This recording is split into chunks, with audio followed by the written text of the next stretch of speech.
Hello guys. तो आज मैं फिर से आप लोगों को जो आपका सामाजिक विज्ञान क्लास 10 का है उससे कंटिन्यू करने वाला हूं। तो देखिए, इसके अंतर्गत आपको मैं आपके हिंदी मीडियम जो कि हिंदी मीडियम से आपका एसएसटी है उसको बताऊंगा। यह आपका जो सेकेंड चैप्टर है, कौन सा सेकेंड चैप्टर है आपका, सॉरी, जो आपका जो फर्स्ट चैप्टर है जो कि यूरोप का राष्ट्रवाद वाला था, उसको मैंने कल कंटिन्यू किया था। ठीक है, कल मैंने आप लोगों को बताया था। इसके कुछ 13 क्वेश्चंस मैंने आप लोगों के बीच डिस्कस किए थे। ठीक है, तो चलिए आज फिर से इसको कंटिन्यू करते हैं और जितने भी क्वेश्चंस हैं उस सभी को देखेंगे। ठीक है, तो चलिए स्टार्ट करते हैं अपना न्यू लेक्चर। तो हम लोग 30 नंबर क्वेश्चन तक कर चुके थे। तो 30 नंबर क्वेश्चन क्या था, तो देखिए वहाँ तक हो गया था। चलिए 40 नंबर क्वेश्चन से स्टार्ट करते हैं। तो देखिए, पहला क्वेश्चन क्या कहता है कि उस फ्रांसीसी कलाकार का नाम लिखिए जिसने 4 चित्रों की एक श्रृंखला बनाई, जिसने अपने अपने सपनों का एक संसार रचा था।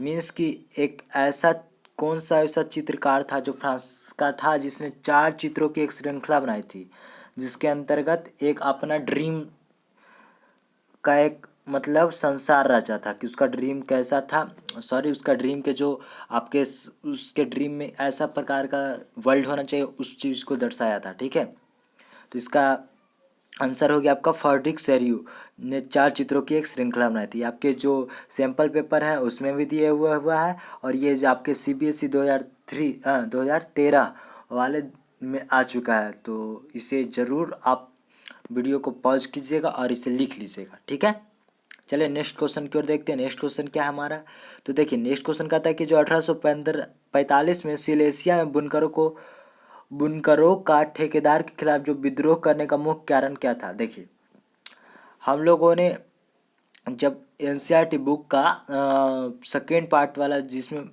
आपके ये जो टॉपिक है, ये जो टॉपिक था उसको मैंने बताया था, तो उसमें बताया था कि जिसमें ठेकेदार ने बुनकरों को माल की कीमत जब बढ़ा दिया था, उसको उसके वजह से मतलब जो माल का कीमत है उसको घटा दिया था। किसके लिए घटा दिया था, आपके आम जनता के लिए। उसके वजह से आपका विद्रोह हुआ था। ठीक है, तो इसमें क्या आंसर होगा, ठेकेदारों ने बुनकरों द्वारा बनाए गए माल की कीमत एकदम गिराई थी, जिसके वजह से आपके जो विद्रोह हुए थे। ठीक है, ये आपके 2014 वाले क्वेश्चन में आया, 2014 वाले में आया था।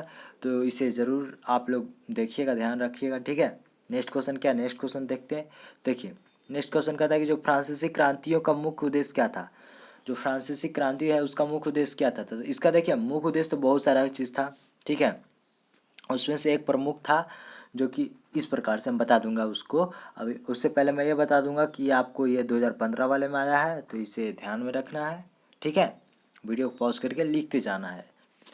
जब मैं क्लीन करता हूँ तो आप लोग पॉज कीजिएगा और जितने भी क्वेश्चंस होंगे वो लिख लीजिएगा। ठीक है, तो उसका आंसर क्या होगा, उसका आंसर हो गया कि देखिए जो मतलब फ्रांसीसी क्रांति थे उनका तो आदि उनका मानना था कि जो यूरोप के जितने भी लोग हैं उन सभी को निरंकुश शासकों से मुक्त कराया जाए। निरंकुश शासक मतलब कि जिस वैसा शासन जिसको जो मना है वो करे, जिसके ऊपर कोई अंकुश नहीं होता, तो उससे मुक्त कराया जाए। ठीक है, जितने भी यूरोप के सरकार थे, यूरोप के जितने भी लोग थे, यूरोप एक महादेश है, महाद्वीप है, तो इसके अंतर्गत जितने भी थे उन सभी को आपके निरंकुश शासकों से मुक्त कराने का बात किया गया था। ठीक है, तो देखिए क्या लिखा हुआ है, यहाँ लिखा हुआ है कि जो फ्रांसीसी क्रांतियों का मुख्य उद्देश्य था कि वह यूरोप के लोगों को निरंकुश शासकों से मुक्त कराए। ठीक, चलिए अब नेक्स्ट क्वेश्चन क्या देखते हैं। नेक्स्ट क्वेश्चन क्या 17 है। देखिए, तो इसमें है कि जो उदारवादी और राष्ट्रवादियों द्वारा उठाया गया मुख्यतः मामला क्या था। मतलब जो आपके उदारवादी और राष्ट्रवादी थे वह किस बातों पर जोर दिया करते थे। ये आपके 2015 वाले क्वेश्चन में आया है, वह है जो कि फॉरेन का है। तो चलिए देखते हैं वो क्या है। तो देखिए वह है आपके जो उदारवादी और राष्ट्रवादी निरंकुश शासक, जो कि आपके पादरी वर्ग जो आपके बुर्बो राजवंश के शासक थे, राजतंत्र था उनका, उसको, और जो पादरी वर्ग के विशेषाधिकार को समाप्त करने के पक्षधर में थे। मीन्स कि जो पादरी वर्ग का विशेषाधिकार था कि उसको टैक्स नहीं देना पड़ता था, उसको जन्म से आपका मतलब जैसे कैसे होता है राजतंत्र के अंतर्गत क्या होता है कि अगर बाप है तो उसका बेटा ही मतलब आपका अगला उत्तराधिकारी बनेगा। तो उसी प्रकार से पादरी वर्ग में भी होता था कि उसका उत्तराधिकारी का को कंटिन्यूसली किया जाता था। ठीक है, तो चलिए अब लोग नेक्स्ट क्वेश्चन की ओर देखते हैं। नेक्स्ट क्वेश्चन क्या हमारा, तो नेक्स्ट क्वेश्चन कहता है कि जो 1815 की वियना संधि का मुख्य उद्देश्य क्या था। जस्ट अभी ऊपर वाले मतलब लास्ट वीडियो में मैंने आपको बताया था कि जो वियना संधि हुई थी उसके अंतर्गत आपको बहुत सारे ऐसे ऐसे हुए थे जिनके बदलाव हुए थे। ठीक है, तो क्या था, तो चलिए देखते हैं। जो आपके नेपोलियन था वह आपके नागरिक संहिता लागू किया था, उन सभी को जो मुद्दा है उसको समाप्त करने के बारे में मेन उद्देश्य इसको रखा गया था। ठीक है, तो इसका आंसर होगा कि जो वियना संधि का मुख्य उद्देश्य उन सारे बदलावों को समाप्त करना था जो नेपोलियाई मुद्दों के दौरान हुए थे। मीन्स कि जो नेपोलियन थे उसके दौरान जो नागरिक संहिता अपनाई गई थी उसको आपके समाप्त करने का था। ठीक है, चलिए अब हम लोग नेक्स्ट क्या है, नेक्स्ट है आपका लघु उत्तरीय प्रश्न उत्तर। तो देखिए इसके अंतर्गत आपको बहुत सारे प्रश्न मिलेंगे। ठीक है, तो अब मैं आप लोगों को इनमें से जो प्रोमिनेंट क्वेश्चंस है, जो प्रोमिनेंट है कि हाँ ये आ सकता है एकदम कंफर्म है, उन सभी को मैंने बताऊंगा। ठीक है, तो चलिए अब स्टार्ट करते हैं हम लोग अपना आपका लघु उत्तरीय में। तो देखिए इसके अंतर्गत यह बहुत ही ज़्यादा क्रूशियल और इम्पोर्टेंट है। क्या इम्पोर्टेंट है, तो देखिए यहाँ पर लिखा हुआ है आपका नेपोलियन संहिता जो कि 1804 में हुआ था। सॉरी, यहाँ पर गलती से दिया हुआ 1904 हुआ, आपका 1804 है। ठीक है, 1804 है। ठीक, इसे आप लोग नागरिक संहिता के नाम से भी जानते हैं। ठीक है, अब चलिए देखिए बता देते हैं कि आपके जो 2010 वाले को दिल्ली बोर्ड में आए थे और भी बहुत सारे 2017 वाले में भी आए थे। मैंने लास्ट ईयर का जो पेपर देखा था उसमें भी यह दिया हुआ था। ठीक है, तो चलिए उसके अंतर्गत क्या क्या विशेषताएं थे उन विशेषताओं के बारे में हम चर्चा करेंगे। तो यहाँ पर 5 पॉइंट दिया है तो उसको लिखने का पूरा ज़रूरत नहीं है। यहाँ पर 3 विशेषता मांग रहा है तो आप 3 से 4 डाल दीजिएगा। ठीक है, आपका फुल मार्क्स मिल जाएगा।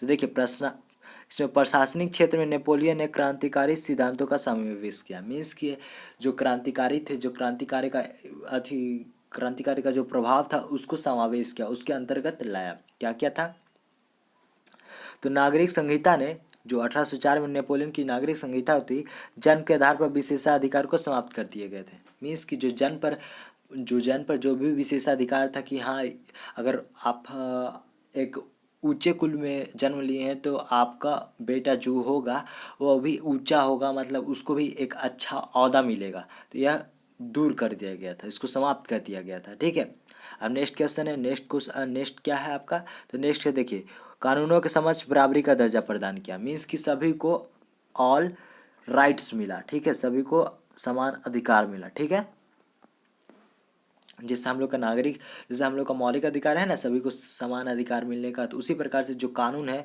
उसके समझ सभी को समान अधिकार दिया गया। ये नहीं कि जो अगर बाड़ा जाति का लोग है तो उसको कम सज़ा मिलेगा और छोटे जाति को ज़्यादा सज़ा मिलेगा, ये नहीं है, उसको समाप्त कर दिया गया था। ठीक है, अब नेक्स्ट क्या है, नेक्स्ट है देखिए उनके जो संपत्ति का अधिकार को सुरक्षित रखा गया। तो देखिए संपत्ति का अधिकार को सुरक्षित कैसे रखा गया, देखिए जैसे कोई अगर छोटा जाति का लोग है और उसको बड़ा जाति का लोग उस पर कब्जा कर देता है, उस पर आपका प्रहार करता है, उसका शक्ति छीन लेता है, तो जो ये शक्ति छीन लेने का प्रोसेस होता है ना, ये नहीं होगा, ये आपका बैन हो जाएगा। तो इसी के अंतर्गत ये आ गया। ठीक है, अब नेक्स्ट देखिए, तो यहाँ पर क्वेश्चन में आपको 3 मांगा है, आपने 3 1 2 3 दे दिया है, तो एक और दे दीजिएगा, बस इतना ही काफ़ी रहेगा। ठीक है, तो वह क्या आप डालिएगा, देखिए आप डाल दीजिएगा कि नेपोलियन ने सामंती व्यवस्था को समाप्त किया, जो सामंती व्यवस्था थे उसको समाप्त किया, और किसान को भूदासत्व और जागीरदारी शुल्कों से मुक्त दिलाई। मीन्स कि जो भूमि पर नौकर की तरह काम करते थे, जैसे जन कहते हैं जन जो काम करते थे उसको से मुक्ति दिलाई, और जागीरदारी शुल्क से मीन्स कि जितने भी अगर हमारे पास मिट्टी है ज़मीन है तो उस पर शुल्क दिया जाता था, उससे मुक्ति दिलाई गई। ठीक है, तो आप ये 4 पॉइंट ही डाल दीजिएगा 3 नंबर वाले में, तो आपका पूरा 3/3 मिल जाएगा। ठीक है, 3/3 आराम से इजीली से आप गेन कर लीजिएगा। तो कोई ज़रूरत नहीं है आपको 20 पॉइंट लिखने का, इससे आप यह हो सकता है कि देखिए आपका जो नेक्स्ट क्वेश्चन रहेगा उसमें ज़्यादा आपका समय मर जाएगा, तो इससे बढ़िया आपकी ये 3 से 4 पॉइंट लिखिए और हो जाइए, ठीक है। लेकिन मैं आपको बता देता हूँ कि नेक्स्ट पॉइंट क्या है। नेक्स्ट पॉइंट है कि देखिए नेपोलियन ने प्रशासनिक विभाजनों का सरल बनाया, जो प्रशासन के विभाजन थे उसको सरल बनाइए, जैसे आपका लोकसभा हो गया, राज्यसभा हो गया और विधानसभा हो गया, ये सब जो भी प्रशासन का विभाजन है उसको सरल तरीका से बनाया गया, ठीक है। अब नेक्स्ट क्या है, नेक्स्ट है कि जो शहरों में कारीगरों के श्रेणी संघ को नियंत्रण में को हटा दिया गया। मीन्स कि जितने भी श्रेणी संघों के नियंत्रण थे ना उसको हटा दिया गया था, ठीक है। तो चलिए अब हम नेक्स्ट क्वेश्चन को देखते हैं, जो कि बहुत ही ज़्यादा इम्पोर्टेंट है और बार बार आने वाला क्वेश्चन है, ठीक है। वो क्या है चलिए देखते हैं। तो देखिए मैं आप लोगों को इम्पोर्टेंट क्वेश्चन बताऊंगा, ये नहीं कि वो सब इम्पोर्टेंट नहीं है, लेकिन ये सब इतने इम्पोर्टेंट है कि आपके जो भी आए, मतलब वेरी वेरी इम्पोर्टेंट, कि हाँ प्रोबेबली आते रहता है 2-2 साल के छोड़ पर, तो वो सब ज़्यादा बताऊंगा, ठीक है। और उन सभी जो को मैं छोड़ा हूँ उन सभी को लास्ट में तो बताऊंगा ही, ठीक है। चलिए देखते हैं क्या है। प्रश्न है कि आपका जो नेक्स्ट प्रश्न है कि जो 1801 में आयरलैंड को किस प्रकार यूनाइटेड किंगडम में शामिल कर लिया गया था, किन्हीं 3 बिंदुओं की व्याख्या कीजिए। इस प्रकार से आपका क्वेश्चन आता है, ठीक है। आपके 2011 वाले बोर्ड में आया हुआ है, तो इसे ज़रूर आप पॉज कीजिएगा और लिख लीजिएगा, ठीक है। तो चलिए स्टार्ट करते हैं क्या है। तो देखिए 1801 में आयरलैंड को जिस प्रकार से यूनाइटेड किंगडम में शामिल किया गया, इसकी 3 बिंदु निम्न है। ऐसे आप लिख लीजिएगा, आपका एकदम पॉइंट बाय पॉइंट लिखिएगा तो आपका आंसर भी एकदम पॉइंट बाय पॉइंट आएगा और फुल मार्क्स आ जाएगा, फुल मार्क्स, ठीक है। तो देखिए पहला क्वेश्चन क्या है, सॉरी पहला आंसर क्या है, तो पहला पॉइंट इसमें क्या है। तो देखिए पहला पॉइंट है कि आयरलैंड कैथलिक और प्रोटेस्टेंट धार्मिक गुटों गहराइयों से बटा हुआ था। मीन्स कि जो आयरलैंड थे उसके अंतर्गत ये एक प्रोटेस्टेंट थे, एक कैथोलिक थे, ठीक है। और उसके बाद फिर अंग्रेजों ने आयरलैंड में प्रोटेस्टेंट धर्म मानने वाले को बहुसंख्यक एवं जो जो कैथोलिक देश पर प्रभुत्व बढ़ाने में सहायता की। देखिए अब हम कैसे इसको समझाएंगे, सॉरी देखिए इसमें देखिए बताया गया कि जो अंग्रेज थे वह 2 धर्म थे, आपके प्रोटेस्टेंट धर्म थे और कैथोलिक धर्म थे, ठीक है। तो यहाँ पर इस प्रकार से हुआ कि देखिए कैथोलिक है जो कि बहुत ही ज़्यादा था, यह 2000 था, हम आपको एग्जाम्पल बता रहे हैं, ये 20 था। तो ये अंग्रेज है जो इसको सहायता किया, क्यों सहायता किया, क्योंकि इसको आपको इस पर आपका कब्जा करने के लिए, ठीक है। मतलब जो ज़्यादा था उस पर कब्जा करने के लिए अंग्रेज ने उसको सहायता किया था, ये आपका बोलता है। अंग्रेजों ने आयरलैंड में प्रोटेस्टेंट धर्म मानने वाले को बहुसंख्यक कैथोलिक देशों पर प्रभुत्व बढ़ाने में सहायता की थी, यही बता रहा है, ठीक है पॉइंट में। नेक्स्ट पॉइंट क्या है, नेक्स्ट पॉइंट है कि जो ब्रितानी प्रभाव के विरुद्ध हुए कैथोलिक विद्रोह को निर्ममता से कुचला दिया गया। मीन्स की जो कैथोलिक के विरुद्ध जो विद्रोह हुए थे प्रोटेस्टेंट धर्म के द्वारा, तो उसको निर्ममता से कुचला गया, ठीक है। उसको बहुत ही मतलब उसमें बहुत ही हिंसा हुआ, जिसके वजह से सभी के अंदर हताशा उत्पन्न हो गई, ठीक है। और असफल जब हो गए, तो जब असफल हुए वह क्या हुआ था, तो 1801 में हुआ था। जब असफल हुए विद्रोह के बाद आयरलैंड को बलपूर्वक यूनाइटेड किंगडम में शामिल कर लिया गया था। बस यही 3-4 पॉइंट है, आपको लिखना है, आपका इजली वे में हो जाएगा, ठीक है। देखिए अब नेक्स्ट है क्या है, नेक्स्ट है उसकी की ओर देखते हैं। तो देखिए जर्मनी क्रांति, यह आपको विश्वास नहीं होगा, मैंने 10 साल का जो लास्ट ईयर का कुछ क्वेश्चन पेपर देखा है उसमें से मैं आपको बता सकता हूँ कि ये 2012 में तो आया ही था, 2010 में भी आया है, 2000 आपके 19 में भी आया है, अ में आया था, ये ब में आया था, और आपके 2020 में भी आया था, ठीक है। मतलब कि देख चुके हैं कि आप इसको बहुत ही ज़्यादा, मतलब 4-5 बार आ चुका है, इसको दोहरा चुका है आपका प्री बोर्ड, इसको बोर्ड। तो आप ज़रूर इसको पॉज कीजिएगा और इसको अभी आराम से लिख लीजिएगा, ठीक है। चलिए अब हम इसको डिस्कस कर देते हैं क्या है। तो देखिए तो जर्मनी के एकीकरण की प्रक्रिया का वर्णन कीजिए। तो उसकी प्रक्रिया की वर्णन चलिए बताते क्या है। तो जर्मनी की प्रक्रिया इस प्रकार से हुई, ठीक है।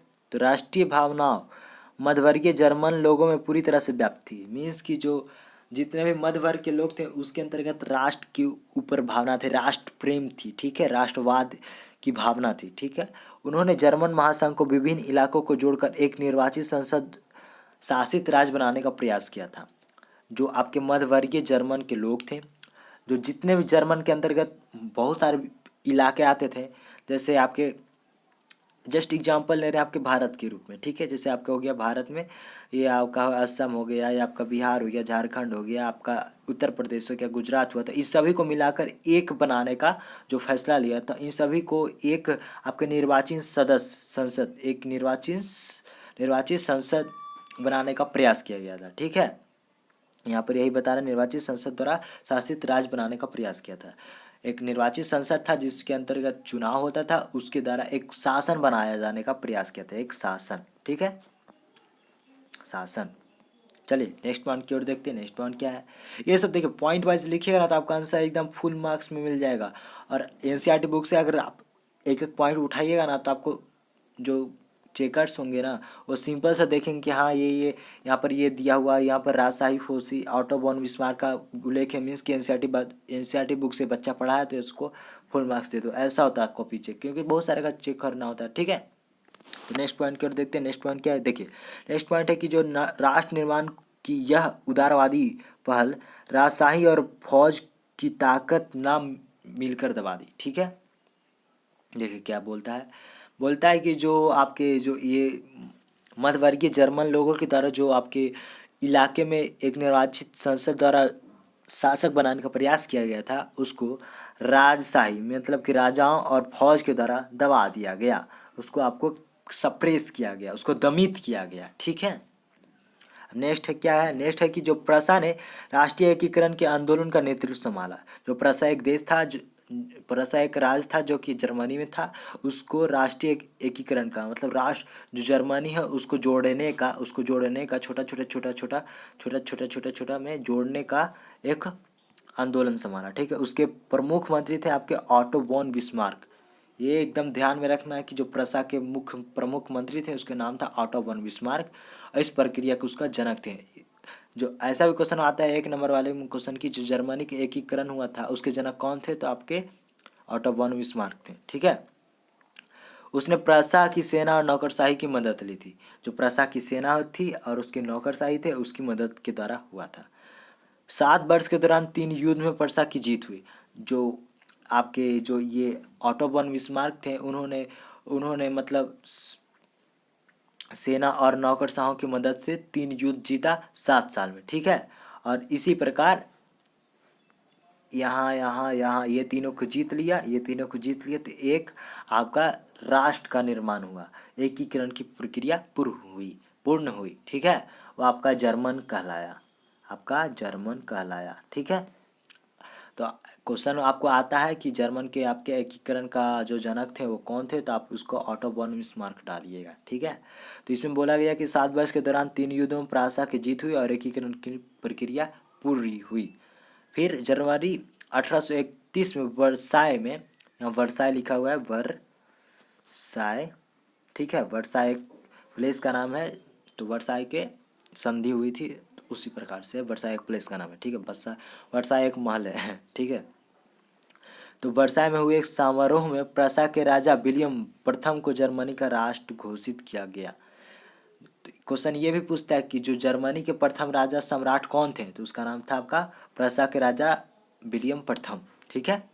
तो आज के लिए इतना ही है।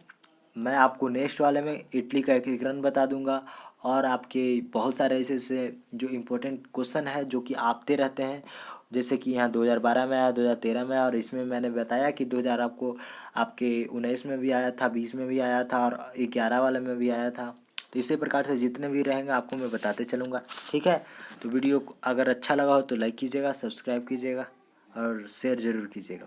और मैं आपको डिस्क्रिप्शन में टेलीग्राम का लिंक दे दूंगा जहां पर आप जाकर हमारे सैम्पल पेपर आप गेन कर सकते हैं और आपके जो नोट्स हैं वो भी आप प्राप्त कर सकते हैं, ठीक है।